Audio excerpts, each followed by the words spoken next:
Hello, welcome to your astro दोस्त। आज हम लोग बात करेंगे एक टॉपिक पे जो डिस्क्रिप्शन और टॉपिक से क्लियर आपको पता चल गया होगा। वो टॉपिक है फोर्थ हाउस ऑफ एस्ट्रोलॉजी।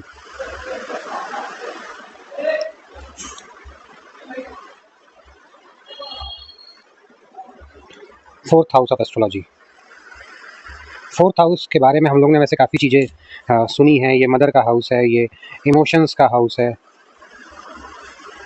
ये मेंटल सेटिस्फैक्शन का हाउस है। इसके अलावा भी फोर्थ हाउस की अगर बात करें तो फोर्थ हाउस मेंटल कंफर्ट का हाउस है।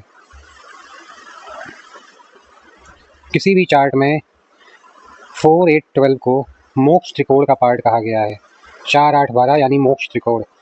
मोक्ष त्रिकोण वो हाउस है जिस वजह से किसी भी चीज़ के लिए हम ऑब्सेशन छोड़ पाते हैं। 4, बिस्तर, घर का बिस्तर। जब घर में बिस्तर पे जाते हैं, नींद में जाते हैं, तो कुछ समय के लिए हम लोग किसी भी चीज़ से के ऑब्सेशन से निकल सकते हैं।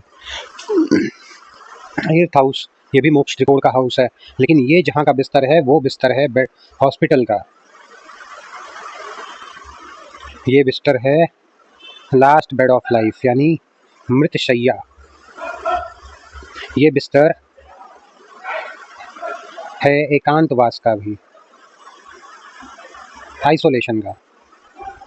और 12th हाउस तीसरा मोक्ष त्रिकोण का तीसरा हाउस, जो कि त्याग, तपस्या, घर छोड़ के कहीं चले जाना, डोनेशन, लेट गो करना, जाने देना, इसका हाउस है। इसके अलावा फॉरेन ट्रैवलिंग्स और भी बहुत चीज़ों का है।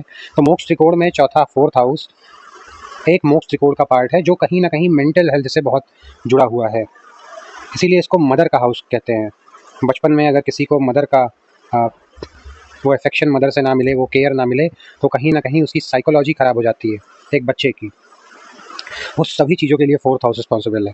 लेकिन आज बात इसकी करेंगे नहीं, आज बात करेंगे फोर्थ हाउस प्रॉपर्टी से रिलेटेड।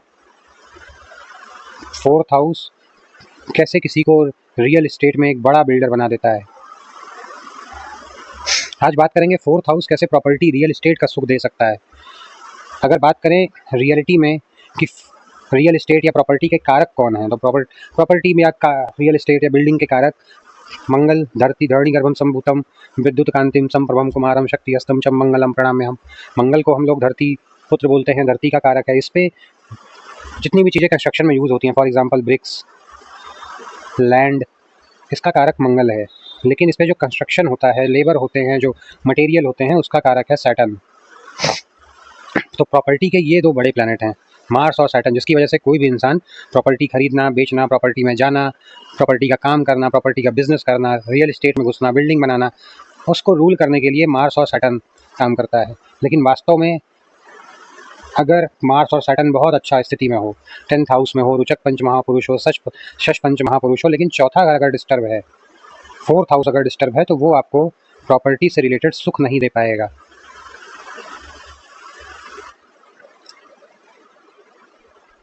फोर्थ हाउस का नेचुरल रूलर यहाँ काल पुरुष में है चंद्रमा, कर्क राशि। चंद्रमा का भी काम है खरीदना, बेचना, व्यापार में ले जाना। तो अगर फोर्थ हाउस फॉर एग्जांपल कोई एरीज असेंडेंट का चार्ट हो, तो फोर्थ हाउस का नेचुरल रूलर मून है। अब अगर मून उस किसी इंसान का अच्छा प्लेस्ड हो एरीज असेंडेंट में, ऐसे इंसान को प्रॉपर्टी का सुख मिलता ही मिलता है। वो रियल एस्टेट, बिल्डिंग, कंस्ट्रक्शन के काम में जाता ही जाता है। अगर फोर्थ हाउस का लॉर्ड चंद्रमा 10th हाउस से कनेक्ट हो गया, ये अपने आप में ही एक किस्म का राजयोग है। और ये राजयोग बनता है जब इंसान प्रॉपर्टी के कामों में जाएगा। फोर्थ हाउस अपना कोई एंसेस्ट्रल ज़मीन, और 10th हाउस उस ज़मीन में कोई व्यापार बिल्ड करना, जैसे स्कूल चलाना। फोर्थ का संबंध अगर 10th से बनता हो तो इंसान स्कूल बनाता है, उस ज़मीन पे होटल बनाता है, उस ज़मीन पे लॉन बनाता है, उस ज़मीन पे कोई कॉमर्शियल बिल्डिंग बना के रेंट लेता है। ये फोर्थ का कनेक्शन अगर 10th से बना, तो ऐसा इंसान प्रॉपर्टी से सुख पाना, रियल एस्टेट के काम में जाना, इसको देखने को मिल सकता है उसके जीवन में। अगर बात करें फोर्थ का सेकेंड हाउस में जाना, ये भी अपने आप में बहुत अच्छा एक संयोग बनता है। फोर्थ हाउस के लॉर्ड का सेकेंड हाउस में जाना। सेकेंड हाउस क्या है? वेल्थ। सेकेंड हाउस वो वेल्थ जो क्रिएट कर रहे हैं आप, जो एक्यूमुलेट कर रहे हैं। अब फोर्थ हाउस का लॉर्ड सेकेंड में जाएगा तो क्या होगा? Land accumulation. आपके पास बड़ी मात्रा में ज़मीनें रहेंगी, आप कई सारी प्रॉपर्टी के मालिक रहेंगे। अब ये बहुत ही ऑब्वियस है, इतना सारा लैंड एक्यूमुलेट करके या तो कोई बिज़नेस करना है, या आप रियल एस्टेट के बिज़नेस में जा रहे हैं। तो फोर्थ का लॉर्ड 10th में, सेकंड में अच्छा सुख देता है। फोर्थ का लॉर्ड सेकंड में प्रॉपर्टी, इंसान बहुत जीवन में ज़्यादा प्रॉपर्टी बनाता है। फोर्थ हाउस में मल्टीपल प्लैनेट अगर हो तो भी इंसान अपने लाइफ में मल्टीपल प्रॉपर्टीज़ बनाता है। फोर्थ हाउस में मल्टीपल प्लैनेट हो, मरकरी, वीनस, ऐसे मल्टीपल प्लैनेट बैठे हों, 3-4 प्लैनेट बैठे हों तो भी रियल इस्टेट के योग बन जाते हैं। फोर्थ का लॉर्ड सिक्स्थ में चला जाए, ऐसा इंसान कर्ज में लोन लेके प्रॉपर्टी खरीदता है और प्रॉपर्टी बनता है, लोन चुक जाता है उसका, या प्रॉपर्टी से लोन चुकाएगा या प्रॉपर्टी लोन पे लेगा और लोन वो चुका ले जाएगा। तो फोर्थ का संबंध सिक्स से अच्छा है, बशर्ते घर में तनाव देता है, क्लैशेस देता है, इसलिए फोर्थ का सिक्स में जाना मदर के हेल्थ के लिए अच्छा नहीं होता और मेंटल हेल्थ के लिए थोड़ा अच्छा नहीं होता। बाकी प्रॉपर्टी का सुख ये भी देता है, इंसान प्रॉपर्टी के काम में बहुत पैसा कमाता है फोर्थ का लॉर्ड सिक्स में जाने से भी। फोर्थ का लॉर्ड अगर फर्स्ट हाउस में चला जाए, ऐसा इंसान अपने दम पे अपना घर कंस्ट्रक्शन कर बनाता है, उसके भी जीवन में 2 से 3 घर बनते हैं, वो भी प्रॉपर्टी और रियल एस्टेट में अच्छा पैसा कमाता है अगर फोर्थ हाउस का लॉर्ड फिर फर्स्ट हाउस में बैठे। तो यानी ये सारी चीज़ें शुभ हैं। अगर फोर्थ का लॉर्ड सेवन्थ में जा रहा हो तो इंसान शादी के बाद पार्टनरशिप में बिजनेस करता है या स्पाउस के साथ पार्टनरशिप करेगा, वहाँ से उसको प्रॉपर्टी का सुख मिलेगा, अपना घर बनाएगा विवाह के बाद और भी प्रॉपर्टी बनाएगा। फोर्थ का लॉर्ड ट्वेल्थ में जाना बहुत अच्छा नहीं है, ऐसे लोग विदेश में सेटल हो जाते हैं, घर बेच के विदेश में जाके घर बनाते हैं या उन घर बदलते बहुत हैं। फोर्थ का लॉर्ड ट्वेल्थ में चला जाए, फोर्थ का लॉर्ड एट्थ हाउस में चला जाए, तो एट्थ हाउस क्या है, लॉस का हाउस है, लेकिन यहाँ जॉइंट प्रॉपर्टी, ऐसे लोगों का प्रॉपर्टी एक ना एक बार जीवन में बैंक जब्त कर देगा, फिर वो छुड़ाएंगे फिर उठाएंगे, अब वो डिपेंड करेगा फोर्थ का लॉर्ड एट्थ में और एट्थ का लॉर्ड कहाँ है। फोर्थ का लॉर्ड एट्थ में है तो एक ना एक बार जीवन में प्रॉपर्टी का नुकसान जरूर होगा। जॉइंट में प्रॉपर्टी और फोर्थ का लॉर्ड एट्थ में होता है तो इन लॉस से भी प्रॉपर्टी मिलने की चांसेस बढ़ जाते हैं। फोर्थ का लॉर्ड नाइन्थ में हो तो अपने प्रॉपर्टी के नॉर्थ ईस्ट डायरेक्शन में टेम्पल बनाना चाहिए, मंदिर बनाना चाहिए। कुछ ये प्लेसमेंट्स हैं फोर्थ हाउस के लॉर्ड की जो प्रॉपर्टी का सुख देते हैं, जो रियल इस्टेट में गेन देते हैं। कुछ प्लैनेट्स भी हैं, for example Rahu fourth house में घर में बहुत लड़ाइयाँ करवाएगा, मगर ऐसे इंसान का अपने उम्र में, एक अच्छे उम्र में 3 से 4 घर बन जाएंगे। ये घर में लड़ाइयाँ भी बहुत कराता है, कलेश बहुत देता है, ऐसे लोगों को घर में मार बहुत पड़ती है, घर में लोग ड्रिंक करने वाले भी हो सकते हैं, ऐसे लोगों को घर में हाथी की कोई फ़ोटो या सिल्वर बहुत अमाउंट में नहीं रखना चाहिए। सिल्वर का हाथी बना हुआ या हाथी की फ़ोटो या बहुत ज़्यादा सिल्वर ऐसे लोगों को अपने घर में नहीं रखना चाहिए अगर राहु प्लेस्ड हो फोर्थ हाउस में। चंद्रमा हो फोर्थ हाउस में, ऐसे लोग मेंटल पीस घर में मिल जाता है, मदर से बहुत इमोशनल कनेक्ट अच्छा रहता है, मेंटल पीस मिलेगा। होटल रेस्टोरेंट फूड का बिजनेस अच्छा चलता है ऐसे लोगों का, गारमेंट का काम घर से अच्छा चलेगा, घर में रह के व्यापार करने वाले लोग, चंद्रमा चौथे घर में रह के या घर का कोई फैमिली बिजनेस, क्योंकि चंद्रमा की दृष्टि पड़ेगी 10th हाउस पे, उपचय के घर पे चंद्रमा की दृष्टि पड़ना शुभ होता है, व्यापार बढ़ेगा, घर के व्यापार को वो इंसान बढ़ाता है, किसी फैमिली या किसी एंसेस्ट्रल के बिजनेस को आगे बढ़ाता है।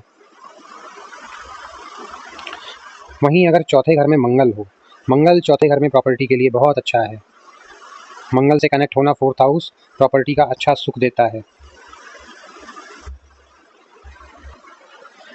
ऐसे लोग ज़मीन का काम कर सकते हैं, ज़मीन के काम में उनको सफलता मिलती है, मगर क्योंकि ये मांगलिक पोजीशन है तो ऐसे लोगों में एंगर इश्यूज होता है, ऐसे लोग मेंटली सेटिस्फाइड कभी नहीं होते। मोक्ष के घर में 4, 8, 12 में मंगल राहु अच्छा प्लेसमेंट नहीं है, सेटिस्फैक्शन नहीं देते। सन ये मोक्ष का घर है, सन कहाँ होना चाहिए, जहाँ आपको कुछ अचीव करना हो, घर में आके सोना है, आपको यहाँ अचीव नहीं करना। अब सन होने की वजह से घर में मदर का जो अफेक्शन है वो कम होता है और फादर की स्ट्रिक्टनेस बढ़ जाती है। बहुत मेल रूल्ड हाउस, जो नियम कानून से घर चलने वाला, सख्त मिजाज के father, strict father, son in fourth house, ऐसे लोगों को इमोशंस की समझ कम होती है, स्ट्रांग बनते हैं मगर ये क्या कंप्लीट बनाता है किसी इंसान को, नहीं। कंपैशन की कमी हो जाएगी, दया भावना की कमी हो जाएगी।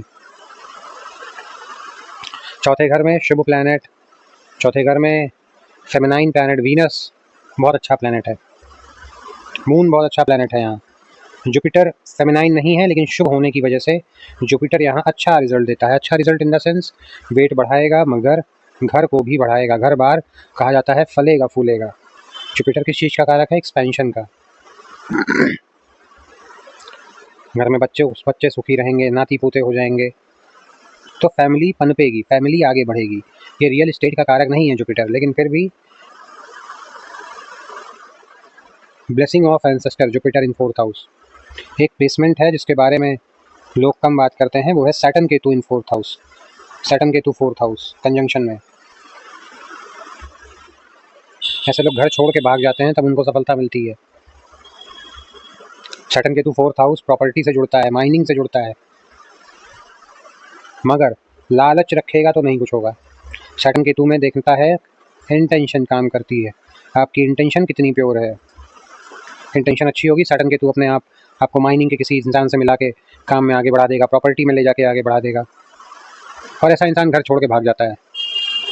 केतु 4th हाउस एक प्लेसमेंट है। अगर बात करें, केतु घर छोड़ के भागते नहीं हैं, मगर घर में उनके किसी चीज़ की कमी धीरे धीरे खत्म हो जाती है, और घर में उनका बहुत विशेष मन भी नहीं लगता। उसका रीज़न क्या है?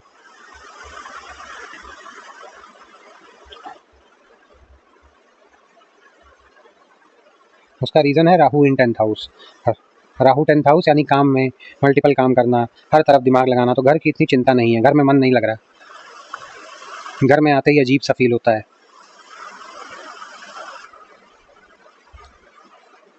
एक प्लेनेट और है जो घर से काम करना या घर में रह के काम करने को बहुत अच्छा बनाता है, वो है मरकरी इन 4th हाउस। मरकरी यानी व्यापार का प्लेनेट। अगर चौथे घर में बैठ गया ऐसा इंसान, अपने फैमिली के बिजनेस को फिर आगे लेके बढ़ेगा।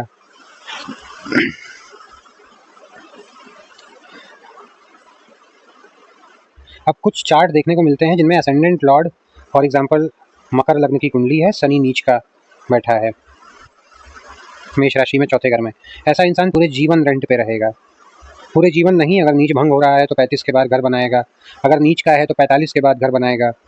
यानी फर्स्ट लॉर्ड 4th हाउस में डिबिलिएटेड है, जीवन का एक अच्छा समय किराए के घर में कटा है, बार बार जगह बदल रही है, बार बार घर बदल रहा है।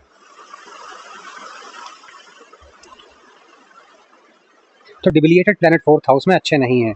अब 4th हाउस में कोई प्लैनेट एक्सेल्टेड होकर पंच महापुरुष योग राजयोग बना दे तो भी इंसान प्रॉपर्टी में अच्छा होता है। 4th हाउस में नीच भंग हो रहा हो, फॉर एग्जांपल शनि नीच का है, मकर लग्न की कुंडली है और मंगल की दृष्टि पड़ रही है, शनि का नीच भंग हो गया, तो अगर नीच भंग हो रहा है तो 32 के बाद उस इंसान 32 तक वो भटका, जगह जगह भटका, अपनी जगह बदला, एक घर से दूसरे किराए के घर में, दूसरे से तीसरे, और 32 के एज के बाद ऐसा काम पकड़ा कि फिर वो घर बना डाला, फिर वो प्रॉपर्टी के काम में चला गया। तो नीच भंग भी शुभ है, लेकिन 32 के एज के बाद नीच का प्लैनेट हो सकता है पूरे लाइफ ही घर नहीं बना पा रहा हो, कोई दृष्टि ना पड़ रही हो, कुछ ना हो रहा हो, 45 के बाद संघर्ष करते करते घर बनाता है अपना। तो क्या ये कभी रियल एस्टेट में जा पाएगा? बिल्कुल नहीं जा पाएगा। जो अपने घर में इतना टाइम ले रहा है वो कहाँ जा पाएगा? अगर 4th हाउस का लॉर्ड ही कहीं जाके डिबिलिएटेड हो जाए, फॉर एग्जांपल मकर लग्न की कुंडली और मंगल ही नीच हो जाए कहीं पे आके, ऐसे अगर 4th हाउस का लॉर्ड डिबिलिएटेड हो जाता है, ऐसे इंसान का घर, अगर फॉर एग्जांपल 8th हाउस में डिबिलिएटेड है तो लोन में उसका घर चला जाएगा, उसके इंसान, ऐसे इंसान को प्रॉपर्टी का लॉस होगा। अगर 12th में जाके नीच का हो रहा है, ऐसे इंसान को लिटिगेशन में लॉस होगा, कोर्ट कचहरी के चक्कर में अपने घर को गंवाना पड़ेगा। छठे में जाके नीच होना शुभ है।